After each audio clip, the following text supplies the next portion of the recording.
today's webinar is part of the Industry 254 conversation, and it's the second for the year. So karibuni.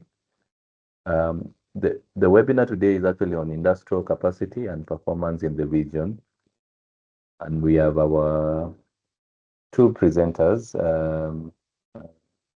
your culprits. That's Leo Kemboi, who works in the Constitution Law and Economy Program, and Kwame Owino is our chief executive. So they will be taking us through just a discussion around industrial capacity and performance in the region. But before we get into the presentation or the discussion, they will take about 40 or so minutes. So we'll have the usual drill about webinars.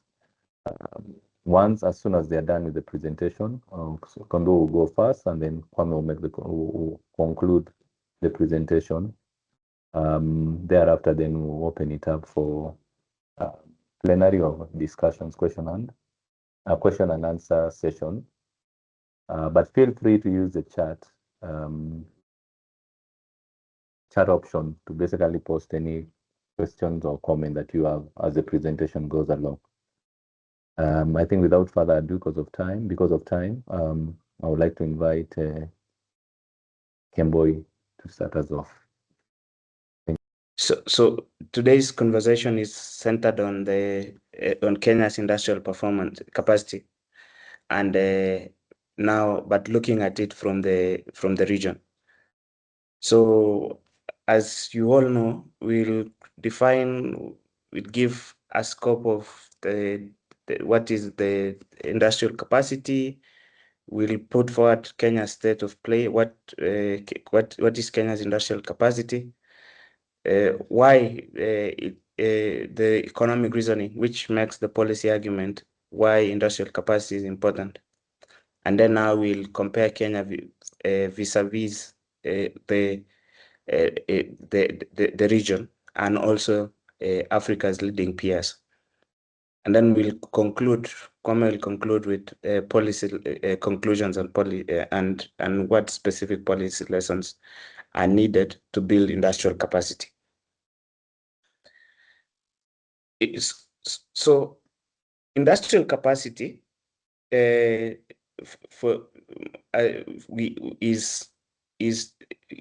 actually an indicator of how extensive a manufacturing sector is for a specific country. So, for example, as you see in the chart below, most countries, the trend is always that the process of industrialization is the movement up the chain. You move from primary goods, then you start to develop capacity for a little bit of generic. Then as specialization happens, you get the specific goods. You process specific goods. You do specific goods, and then now process goods. And for that process to happen, it's an indicator of many other things. So the indicator of industrial capacity is manufacturing value add, and then done on a per capita basis. And that this indicator for industrial capacity shows the level of that ability to move up along intermediate to final consumption. And this is also it's a factor of many other things that we're going to give an explanation to. The second question is that for the industrial capacity is a reflection of quantity, how much a country can reproduce. It's a reflection of complexity, how diversified production is.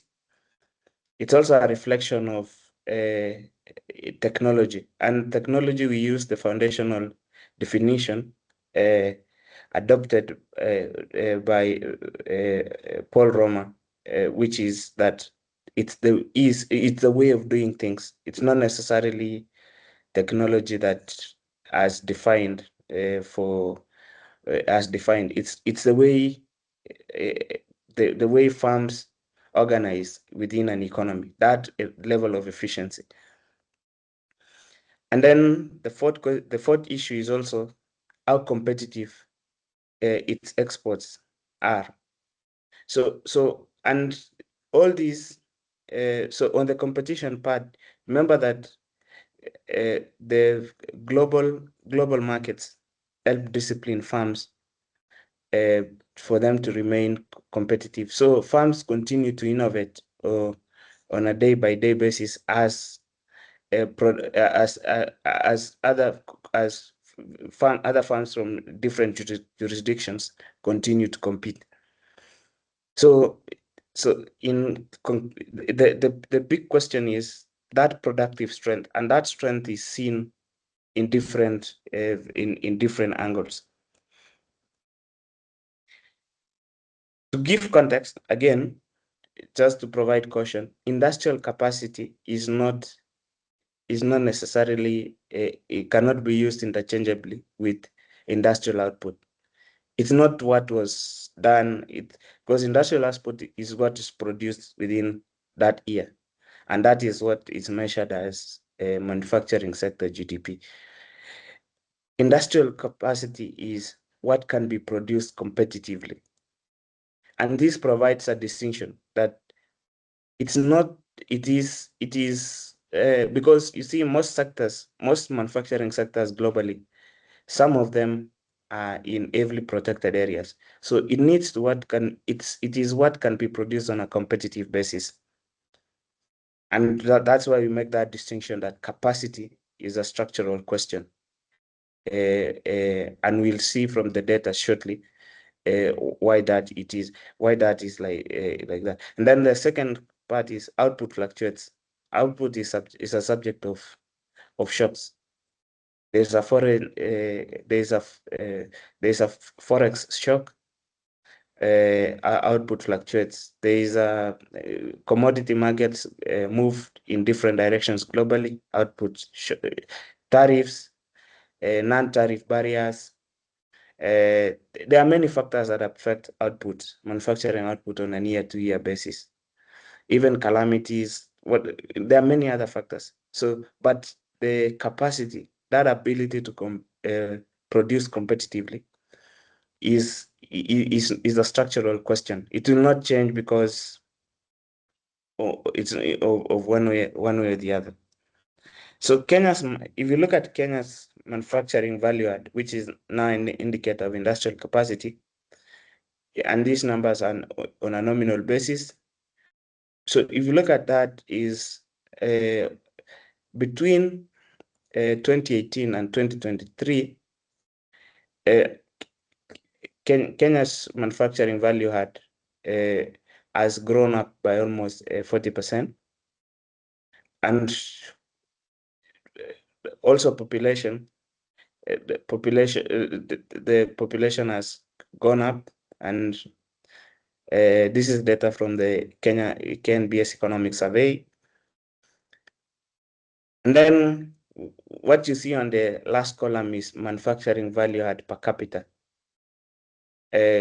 growing up from close to $150 in 2018, slightly above $150 2018, up to now $170 or so.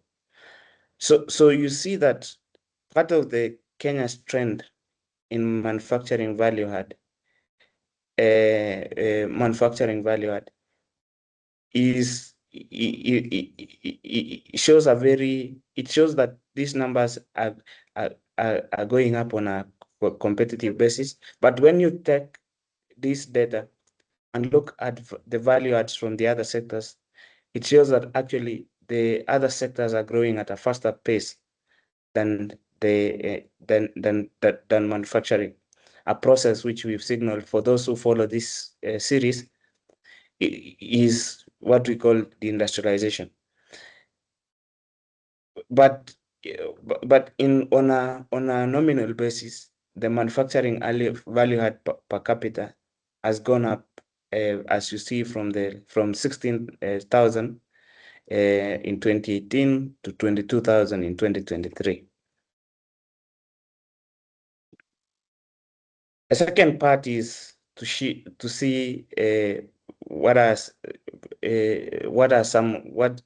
some specific things that you could see from the numbers by breaking it further. So you see that of manufacturing value add, the biggest jump was from the 2022, growing by first, it contracted in 2020, 0.6, for obvious reasons, for all those who follow policy. It's because of the issues related to COVID. Then growing from a smaller base, it went to 88,000. That is, it went up by close to uh,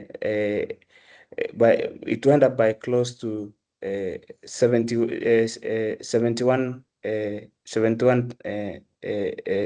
billion shillings. That's 8.8%. And then the biggest jump being between 2021 and 2022, partly addressed because of, given that exports were doing very, the shilling was devaluing, exports were doing very well, and this is reflected in those numbers. And subsequently in 2023, in the economic survey 2025, that was the last time that we could see this data on manufacturing value add. And then on the other side, it shows the similar trend on a per capita basis, that on a per capita basis, manufacturing value add, while on the nominal numbers, it had grown up, it had stagnated. On a per capita basis, it actually contracted, moving from 17,000 to 16,687. And because of the nature of COVID, the supply chain crisis, the inflation numbers were also helped. The many other factors that affected manufacturing. And then you see that growth again, given the shillings in Kenya's foreign exchange currency markets. Then we compared the manufacturing value add together with gross domestic product, the growth rates, trends. And one thing that we see from the line in red is manufacturing value add as a share of GDP, moving from 8.4%, and which has been on a decline, 7.9, 7.6, 7.4 in 2021, and 7.7, then 7.6. It's actually stagnating. It's on a decline. Then, while you see growth rates has been on an upward trajectory, but on the other hand, manufacturing value add is a problem. And this is an indictment of Kenya's policy making, that, and as we examined in the previous sessions, the national industrialization policy did not yield to those specific outcomes. We've looked at other reports like the regulatory survey for the manufacturing sector. There is a manufacturing sector overreach. We've looked at other things, many other, so including the macroeconomic problems related to government borrowing more on the domestic market, and crowding out private sector. And given that part of this is manufacturing is also thrives under specifically that low interest rates, but not necessarily low alone, but over a long period of time, the over stability over that long period of time.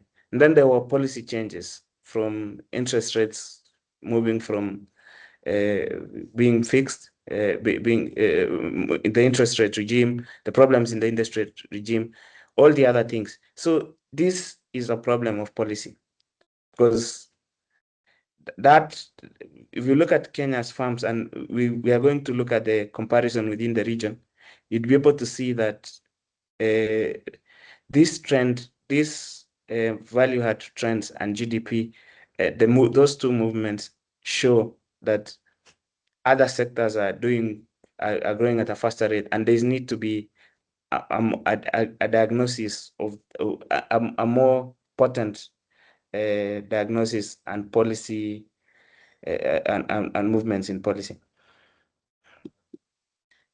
Another issue, so the next part is we have to explain what is the economic reason, so that you're able to see the policy rationale. So you can take an external view, which is the macro, and then the microeconomic view. So as we've seen from the numbers, industrial capacity is a reflection of three things. Is a reflection of three things, because manufacturing is different from primary sectors, because there are scale economies. You're able to generate scale economies. You're able to have process innovations. How faster can say manufacturing manufacturing be done? How, in terms of numbers, in terms of scale, in terms of capability? And then the other question is on continuous productivity gains. So once you're able to put in the manufacturing sector is already in place, it becomes part dependent. So policy is no longer needed to drive it. So let me give an example. When we looked at cross-county domestic product for Nairobi, for between 2020 for the top 7 counties, and especially in this case, comparing Nairobi and Mombasa, while Mombasa added between 2022 and 2024 another 30% in manufacturing output, Nairobi, on a nominal basis, added another 180 billion, 180 billion worth of manufacturing. When we compared it to that 180 billion that changed between addition between 2022 and 2024, was equivalent to the entire Mombasa's manufacturing sector for 2024. So once manufacturing, there's a level of entrenchment, you're able to see those features of part dependency. Industrial capacity also is a reflection of capital intensity, technological capability, and also the way farms are organized and the way they deploy labor. Capital intensity in this case is a question of FDI, because it's difficult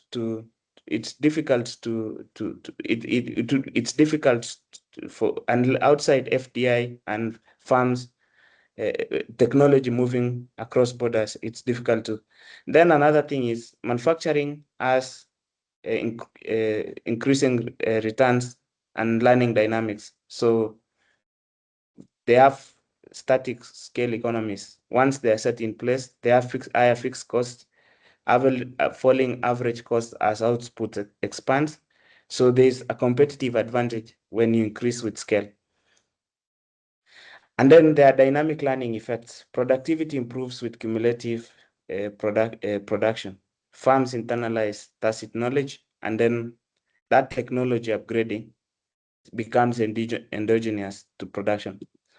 On the structural transformation, the industrial capacity plays a role in structural transformation. So aggregate productivity can go in two ways. One, either sectoral reallocation, labor has to shift from low-income sectors, which in this case agriculture, into higher productivity manufacturing. Then on the other hand, within sectors, growth, there can be technology upgrading as because capital over time, capital becomes larger, and then there are process improvements. Farms start to innovate on the way in ways they undertake their processes, manufacturing. So, and this industrial capacity enables both mechanisms simultaneously. And if without that industrial capacity, labor shifts into informal services, limiting growth. And that's why you see the structure of Kenya's economy is highly informal. And that has implications also for things like policy. So for example, you see the way government raises revenue, most revenue raising measures are for formalized sectors, but these are hard to tax sectors because of that level of informality. And to give an example of that, we have the Chinese sneakers example.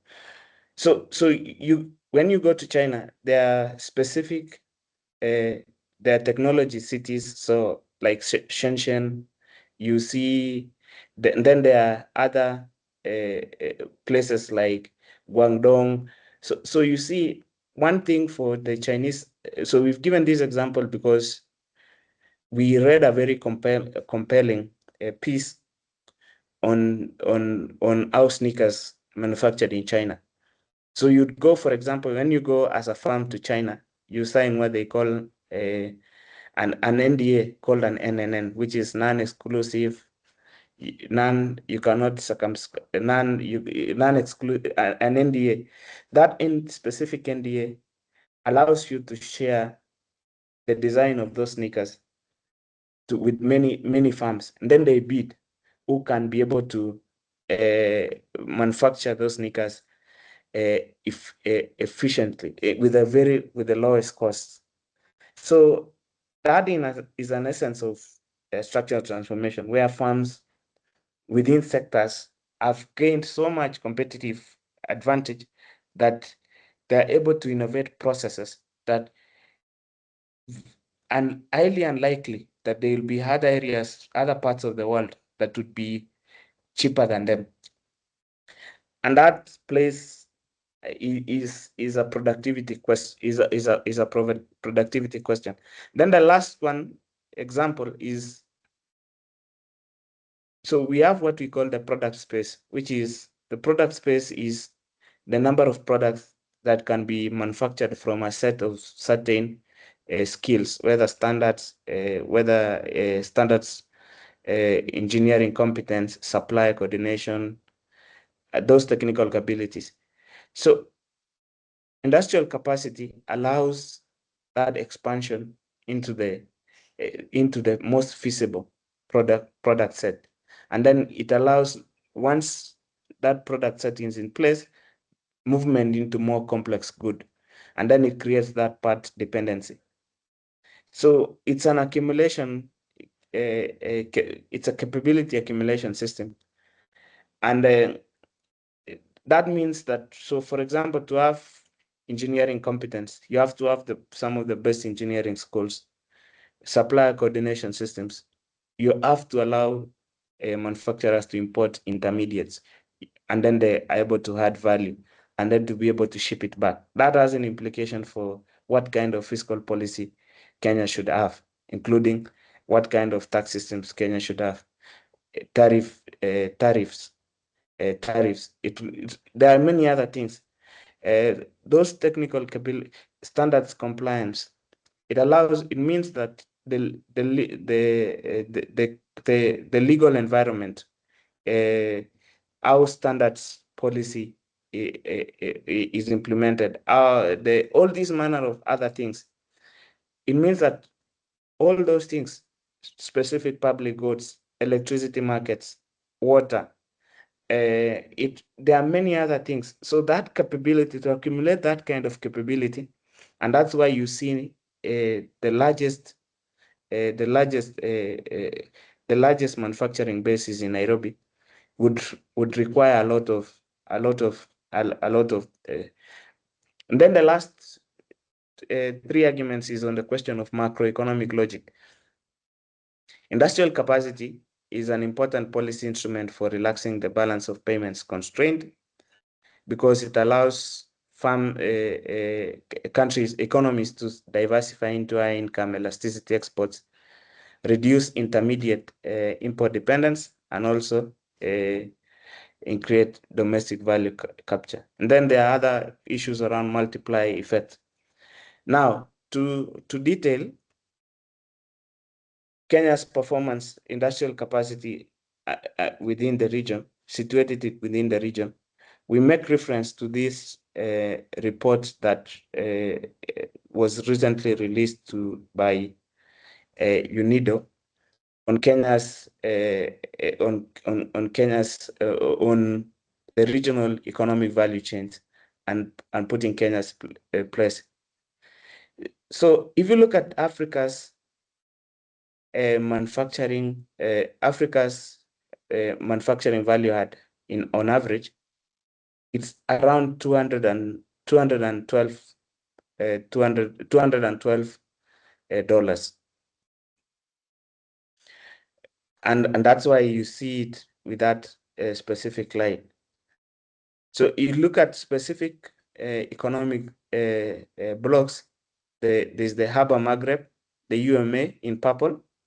Then you look at the Central SADC in the light blue. You look at EAC, you look at IGAD, you look at SADC, and also COMESA. And on the other side, ECOWAS. So on the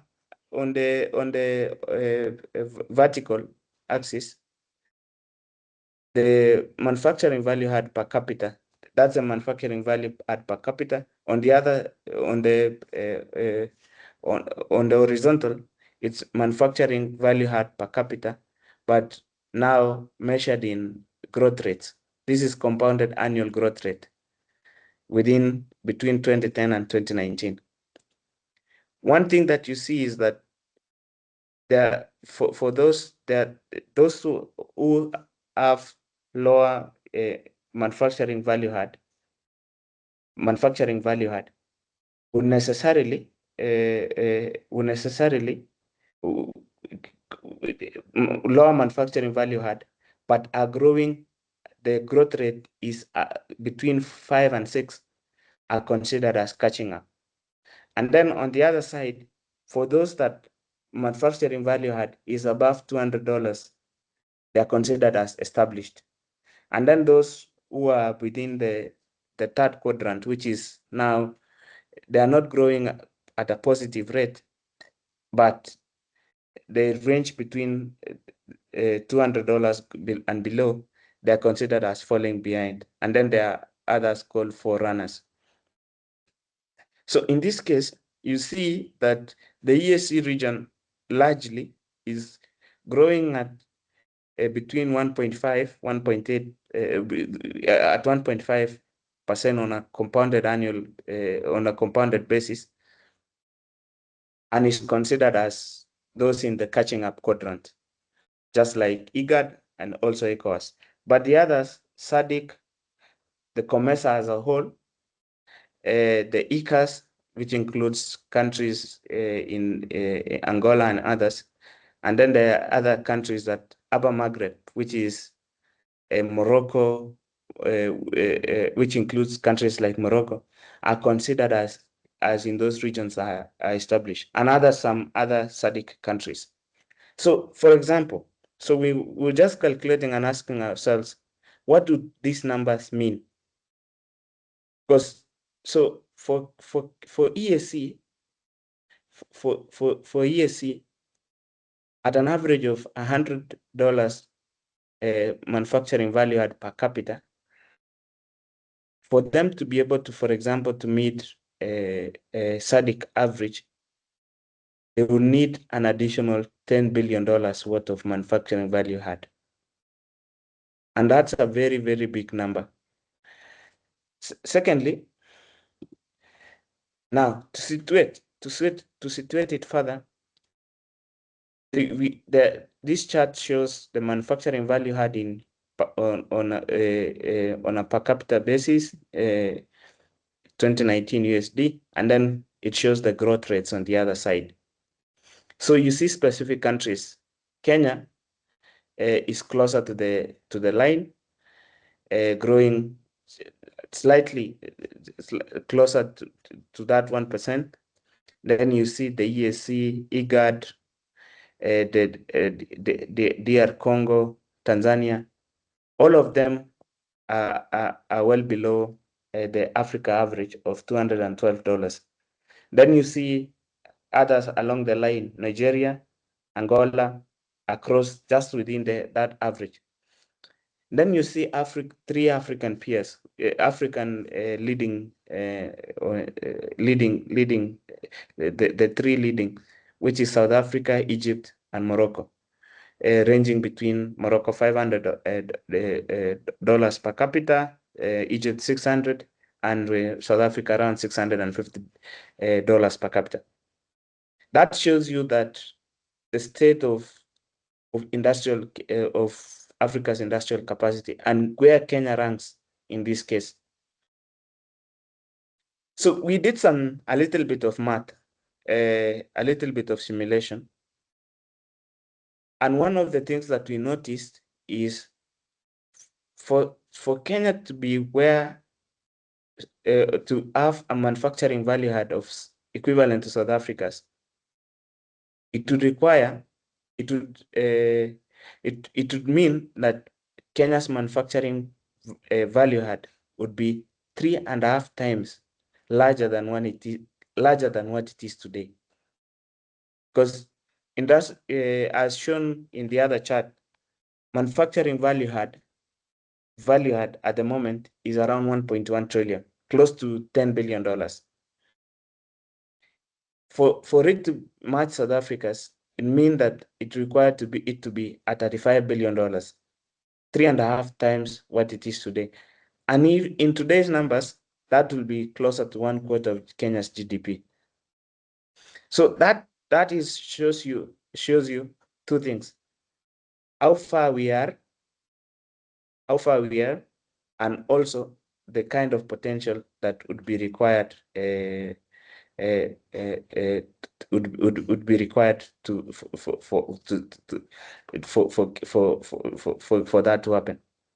And then another issue that we also notice is that Africa's largest resource giants, in this case Angola, Nigeria, are just within the Africa average. And then the others that within EAC that are growing at a faster rate, like Tanzania, but still way below the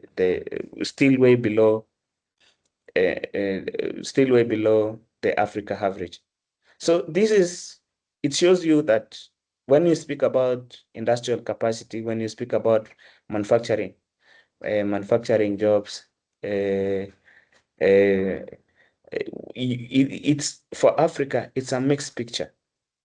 So when you speak about the leading lights, you are probably speaking about three countries at most, which is Morocco in the Upper Maghreb, South Africa in the SADC region, and Egypt in the northern part of Africa, and Egypt in the so that's an important element. And then one thing that we also notice is that in the SADC, most of them, when put together as an economic bloc, they maintain a positive trade balance. But if you look at others like EAC, it's a negative balance. So it's 74-26%, 74 imports to 26% exports. And that shows you that the factors that shape manufacturing actually will shape trade in the end. So it's I don't know. So I end at this and invite Kwame to do the next part, which is what to detect to build industrial the IC industrial capacity. Okay. Kwame has stepped out. Let me. So the next part is what would be required to build the industrial capacity. So we've isolated 5 factors. 5 factors on 5 factors. So part of the thing that we observed is from that is that the biggest factor that affects industrial capacity comes from capital, because capital allows firms to do process innovations. They allow firms to gain innovations.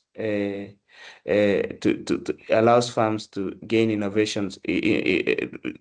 Capital allows capital deepening allows technology. Allows technology upgrading. It allows firms to scale processes. It allows firms to gain a lot of So part of it is that the environment has to attract FDI, and if that FDI is not in place, those factors that allow the FDI is not in place, you'll not be able to compete effectively. So for example, we saw, if you look at numbers, so Morocco has a very specific industrial corridor that Morocco was in the past was largely known for Morocco in the past was largely known for fertilizers, things that come from petrofuels, and a few other things. But now they've upscaled and upgraded into other sectors like cars, for example, the largest Peugeot plant, one of the largest Peugeot plants in Africa. So there's that specific industrial corridor, and then that is, if you look at the capital numbers, probably there are very few Kenyan firms that would be able to raise such. And similar to South Africa has a very strong capital market, also supplemented by the fact that many other firms are looking at many opportunities. So they have a wide diversified economy, similar to Egypt. So you'll see that there are 2 distinguishing factors between firms that are below the African average, economies that are below the African average, and those that are in the top band. And one of them is that that question about FDI. So there are many ways on how to deal with the questions of capital, and it could come from FDI, it could come from capital markets, it could come from a stronger financial sector, and many other things. So there are many ways to approach this, but the biggest question is a good proxy indicator for whether reforms are moving forward is a question of FDI, because FDI shows that specific investors are seeing those opportunities that are available within that region. The second question is competition. So one of the things that we also notice is majority of what except those that are in the upper band, which is South Africa, Egypt, and Morocco.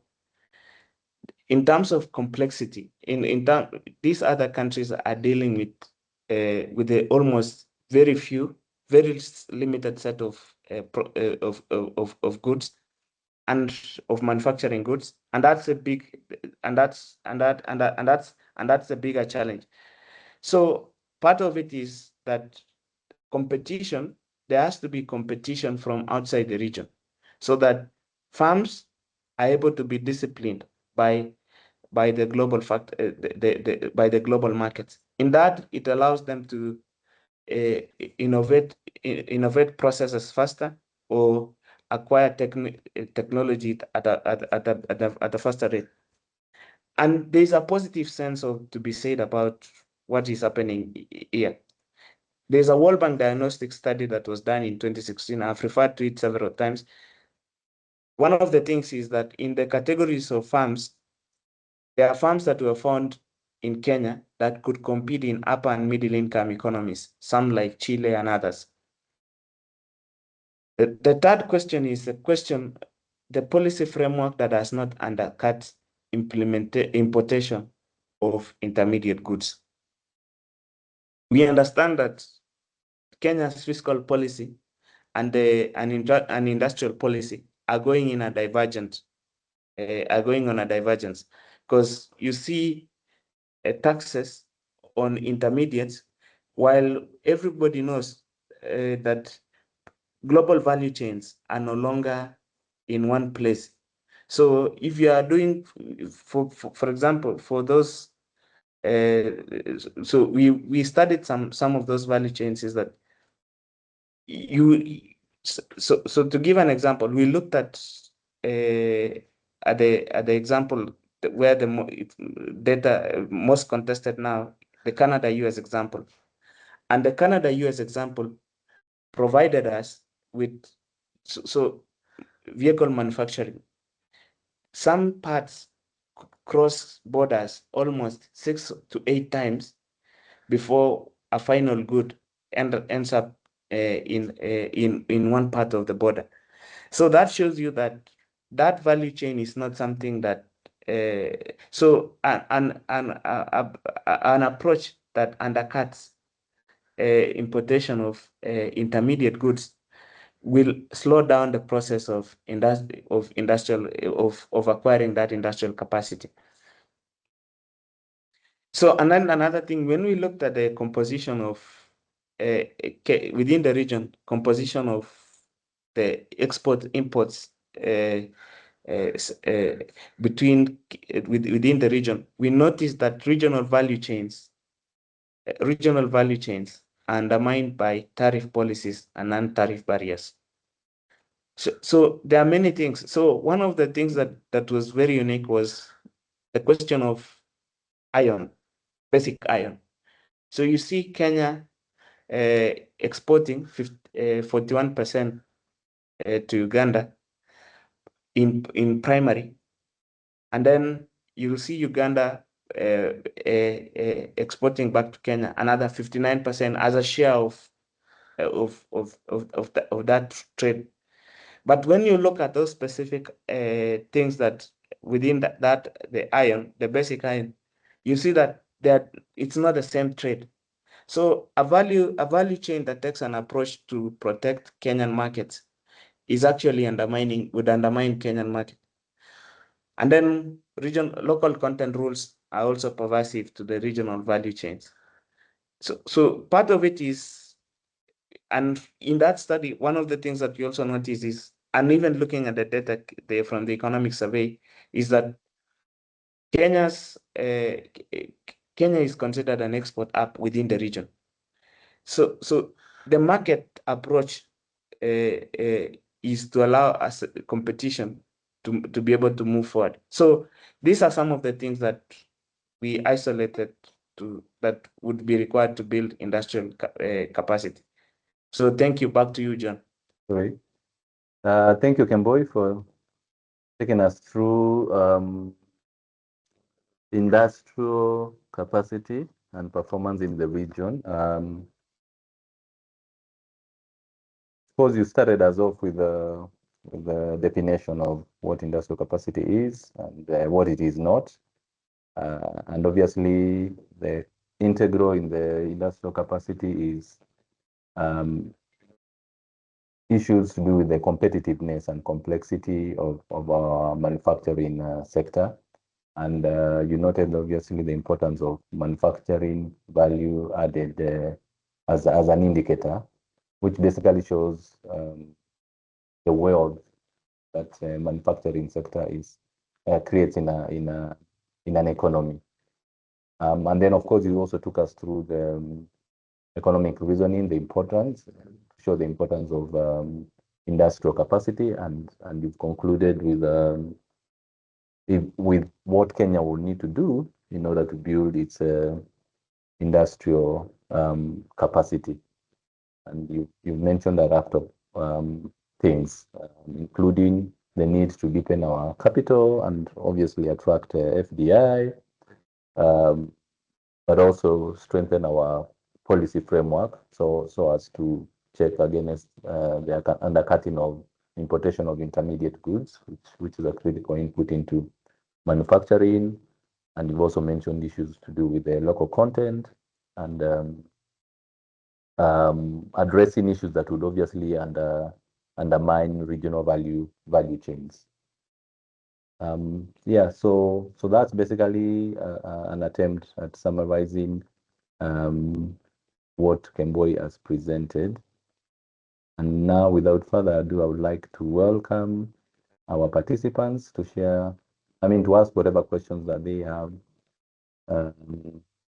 or seek clarifications on any of the things that Kemboi has presented, or share whatever comments that they, pose whatever questions that they may have. I think maybe Kemboi, there's something that you mentioned about fiscal policy. There's that comparison or the divergence. Maybe you could expound on that some more, as from a policy perspective, what Kenya needs to do in order to build or strengthen its industrial capacity. Yes. So to explain, if you look at Kenya's approach to VAT and to VAT to customs and also the regulatory approach. So if you are facing, so one of the most compelling things that we learned is a popular manufacturer that manufactures lotion, very popular one, left Kenya, and when for them the analysis that they did is, so for example, they were facing regulations from 18 agencies. Each one of them has a component of some sort of licensing, some sort of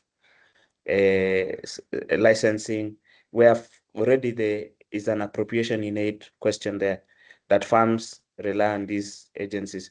And then secondly, they realized that also some of the intermediates that were coming into Kenya for the final manufacturing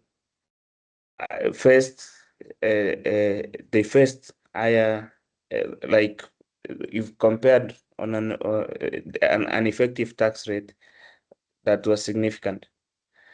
So you imagine that if the same farms pay you pay taxes taxes when those intermediates come into the market, and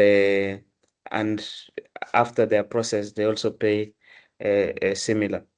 So in the end, for them, that they decided that it's even better to manufacture from Egypt, other places, and bring those goods directly to Kenya for consumers.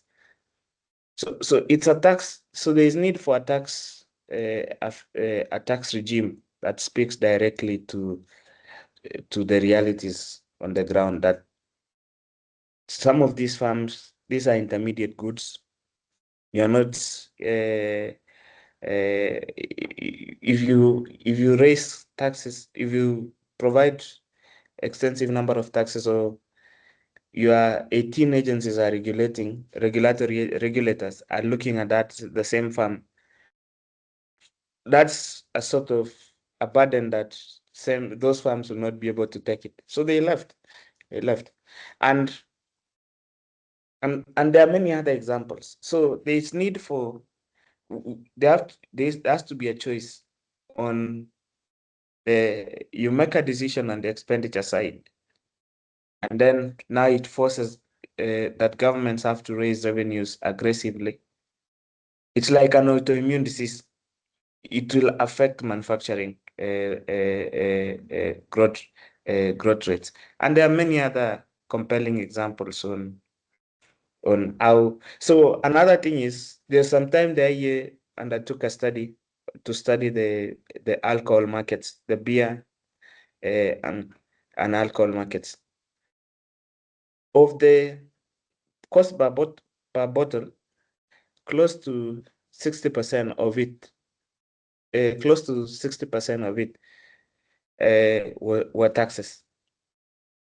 And then at that time, Kenya was the largest in terms of the size of the market, size of the market. The largest beer manufacturing farm was in Kenya.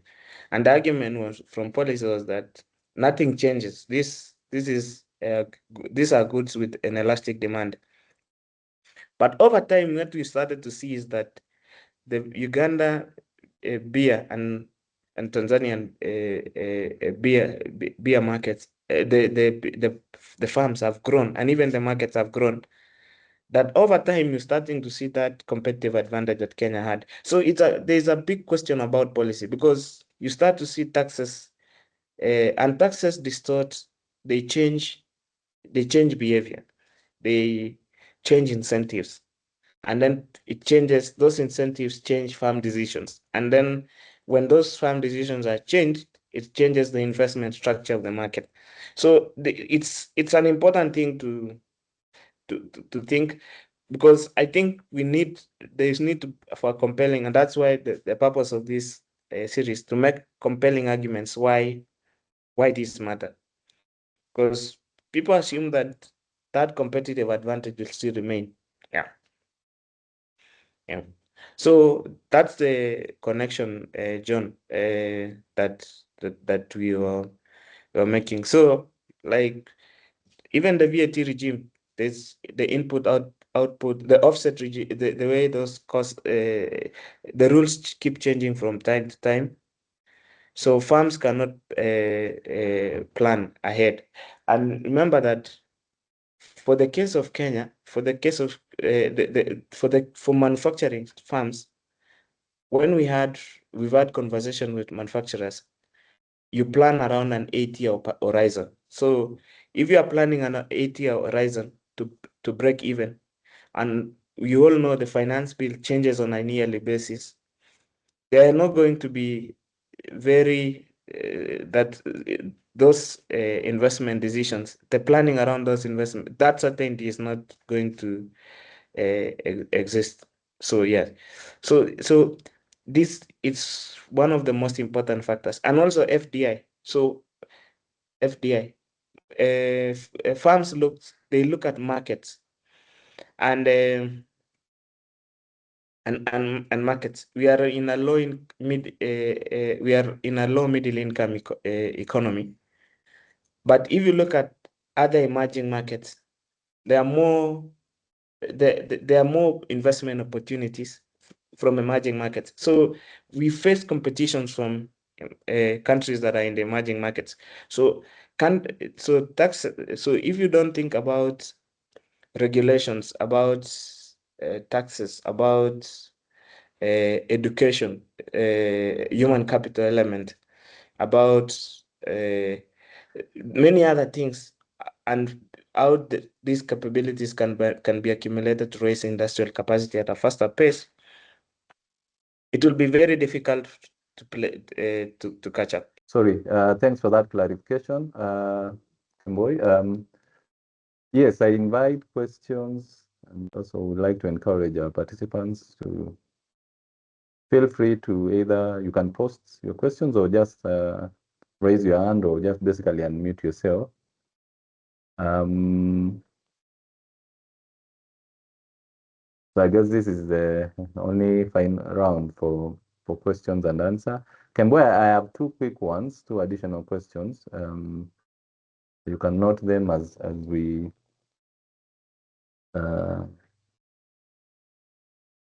as the participants basically warm up to asking questions. I also see something in the Q&A.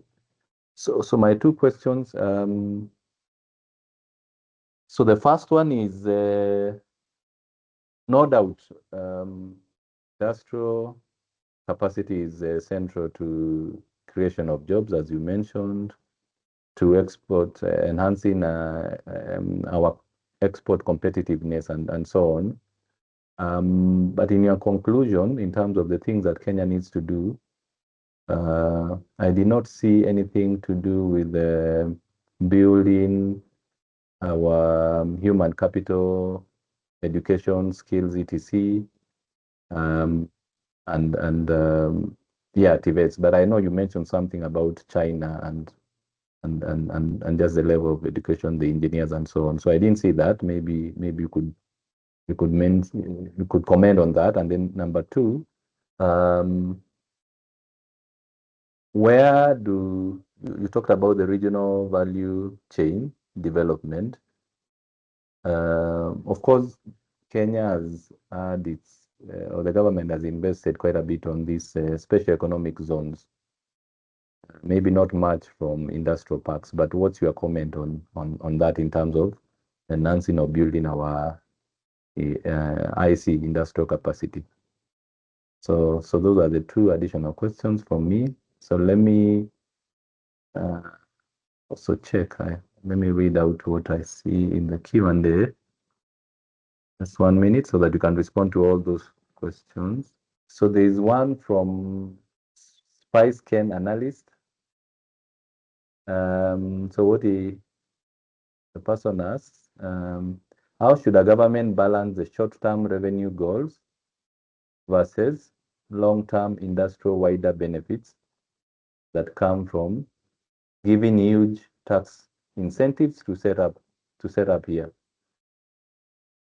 And then he notes that I think all new industries should enjoy a tax holiday of minimum 10 years plus, considering the benefits in terms of employment, technology transfer, indirect taxes, etc.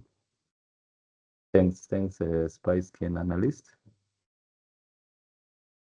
So Kemboi, I do not see any other question, and so I think what I'll do is just basically invite you to respond to those, to SpiceKen and the two additional questions that I posed, and obviously make your concluding remarks. Thank you. Yes. So yeah. Thank you.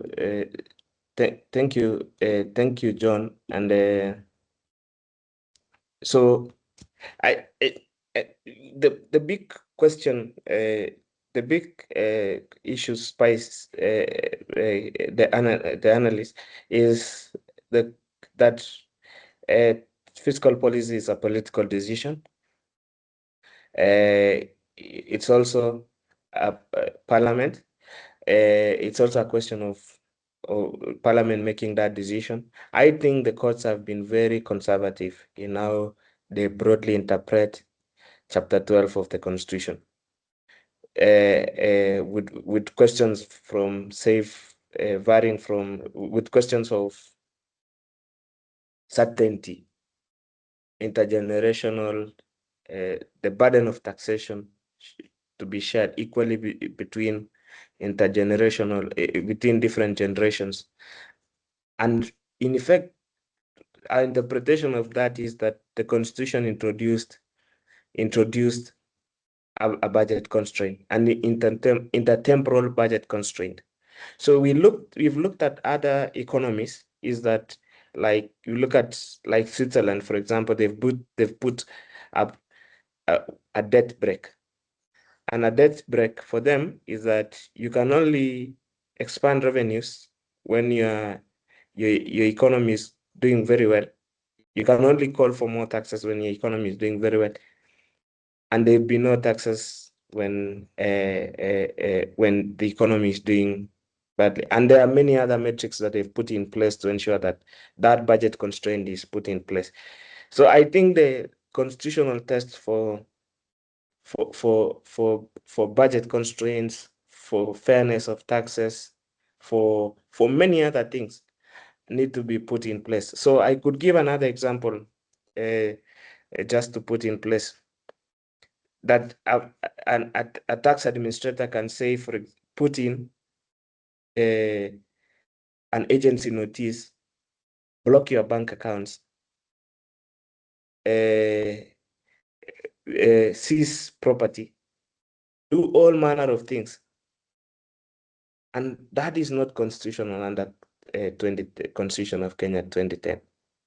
It has to go, everything has to go through a judicial warrant. And that's why those specific, with that extensive bill of rights, so that before even they do anything, like, so we've changed the model of government, of the development approach that government has taken, is the government of Kenya building, and that requires additional taxes, that an inch to borrowing, all these other things that have already happened. This is a problem. That's a serious problem.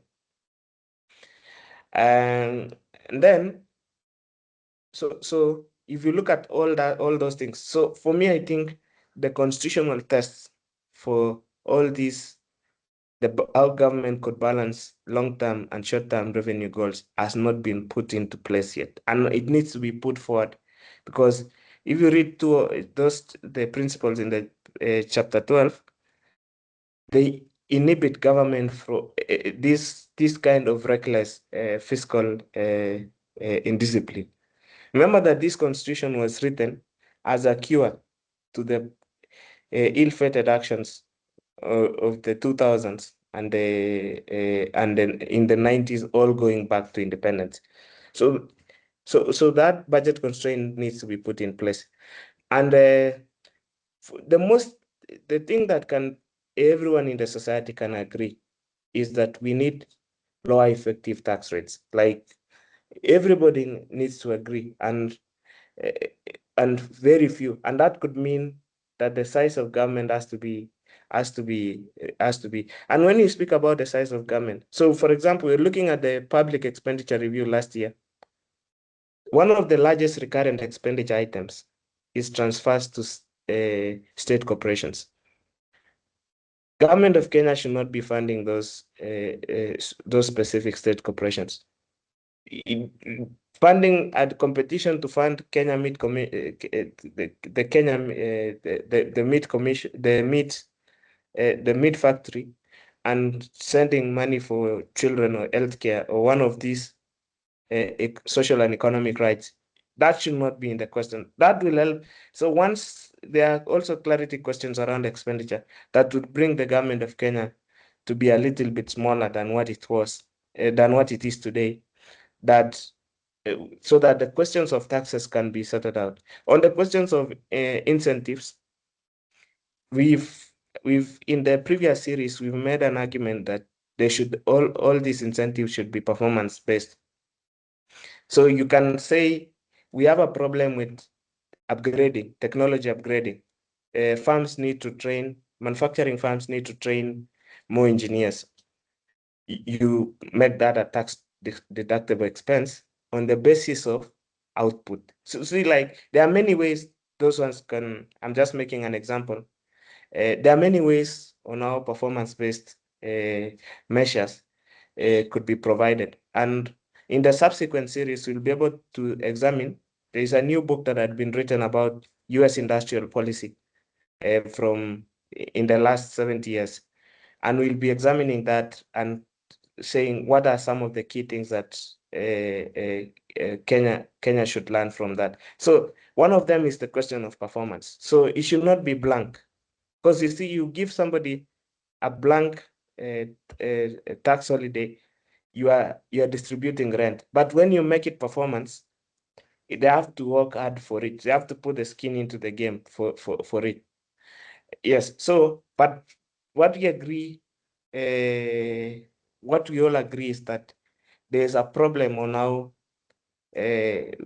on how government spends money and how that money ends up in taxes.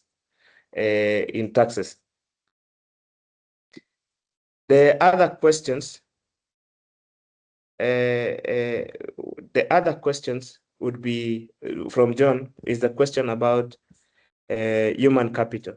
Yes, John. We made it in the presentation. It's in the earlier parts of the presentation where we've spoken about engineering competence, technical abilities, and but we did not emphasize it. But it's a very important element. A few weeks ago, the President's Council of Economic Advisor they tweeted that if you make an investment of $500 million, it trains 10,000 engineers. It trains 10,000 engineers. So those are some of the things that need to come before the budget committee, because there is a big benefit. There are critical things that need to be done. It's a very important element.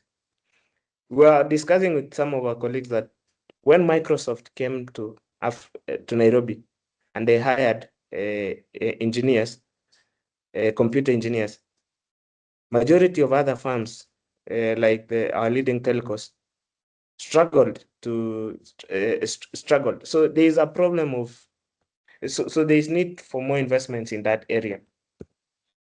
The other question that you asked is a question about industrial parks. Yes, of all the big problems that face manufacturing, industrial parks only help to will only help with the question of geographical distribution of manufacturing. But when it comes to critical things that affect farms and that affect the decision of farms whether to invest in Kenya or to leave Kenya, some of those critical things are issues around regulations, taxes, among others. The clearance, the ease of clearance at the Kenya at the port in Mombasa, and many other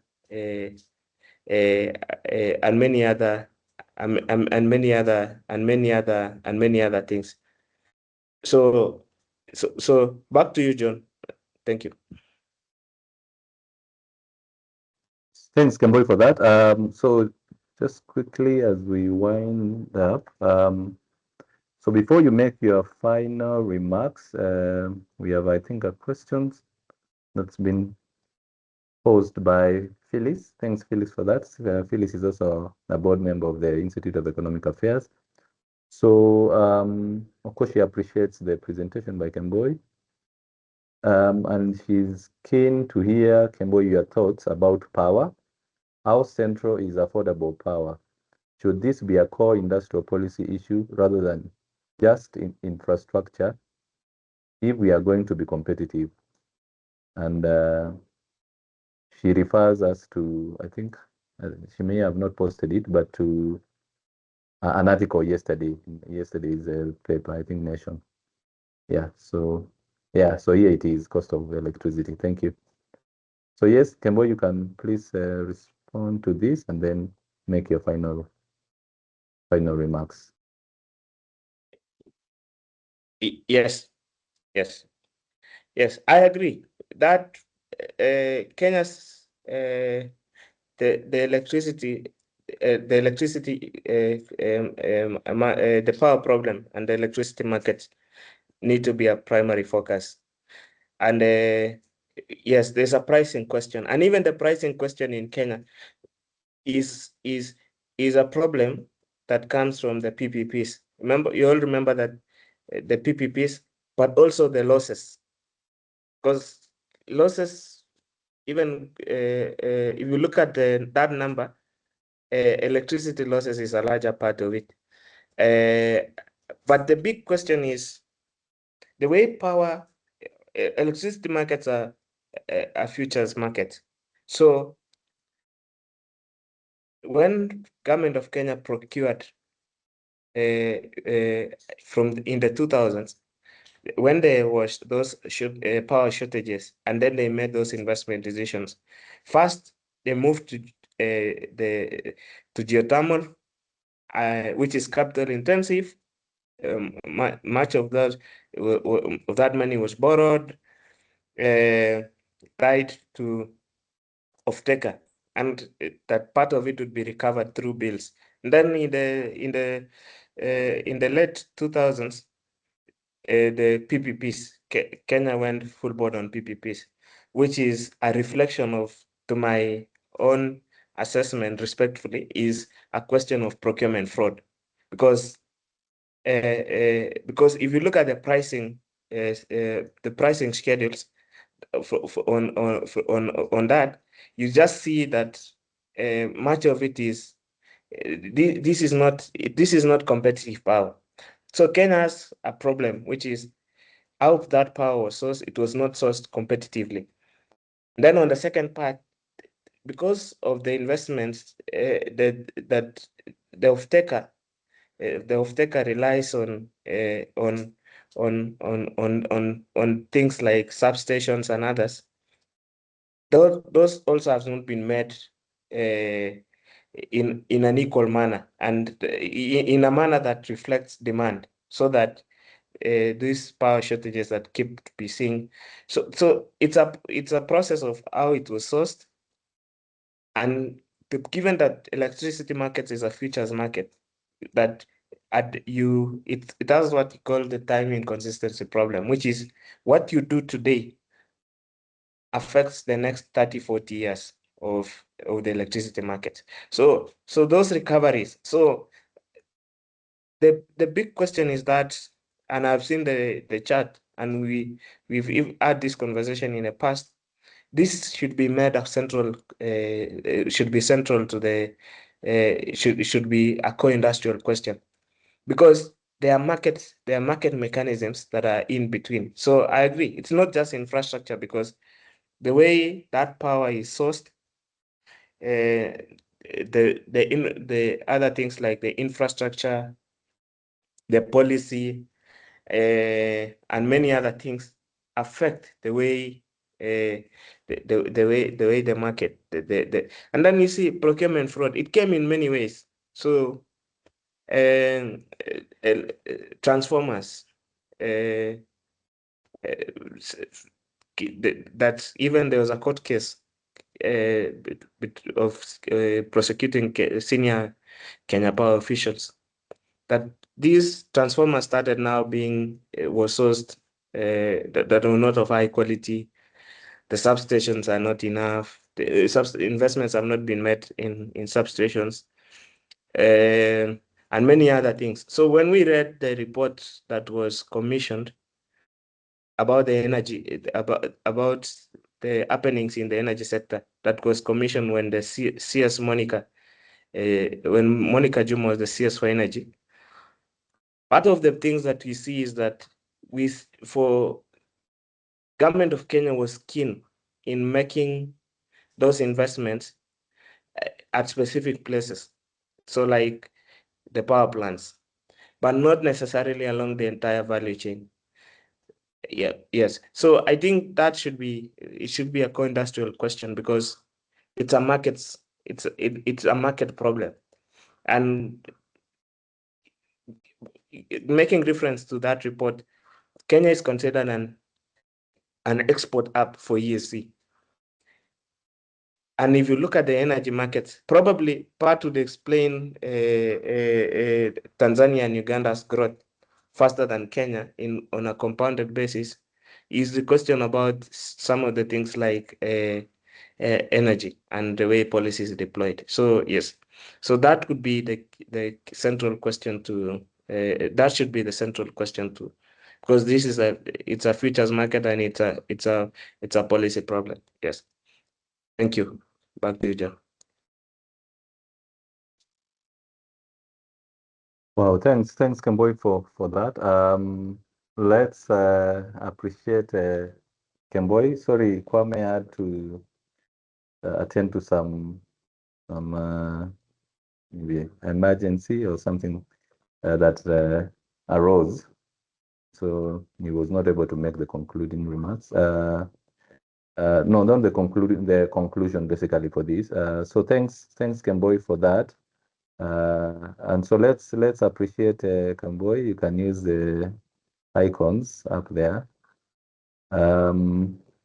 Yeah, so no doubt of course, this is a bit of a technical subject. And what we will do is obviously post it immediately after this webinar, so you can interact with it some more. And if you have any further questions or comments, feel free to either get in touch with us as IEA at admin at ieakenya.org, or you can write to specifically to Kemboi. So thanks for that. Just to mention, of course, we will have another webinar, separate webinar. So the 254 industry conversations, monthly webinar discussions or conversations. So of course, the next one will be in the month of March, just around the mid or third week of March. But we have other webinars. So we will have another one, a separate one on the title is actually Drought and the Future of Food Security in Kenya. So this will be presented by the program Popular Economics. So we have 6 policy areas. So the Popular Economics program will take us through a conversation around the issue of food security. And this will be in the afternoon at 3 p.m. So please look out for that.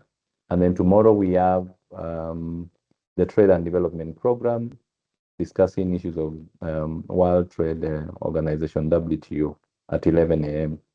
So those are the 2 upcoming webinars. But other subsequent webinars, please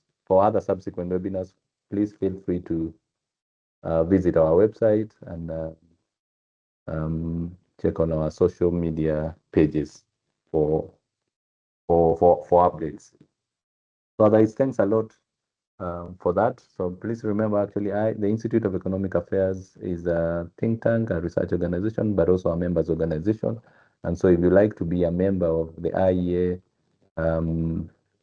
please get in touch with our communication program. So either Oscar or Michelle, and they can take you through the benefits of being a member. But you can also visit our website for those details. So membership is obviously open for individuals, students, any individual, any professional who is interested from whatever field, but it's also open to corporates.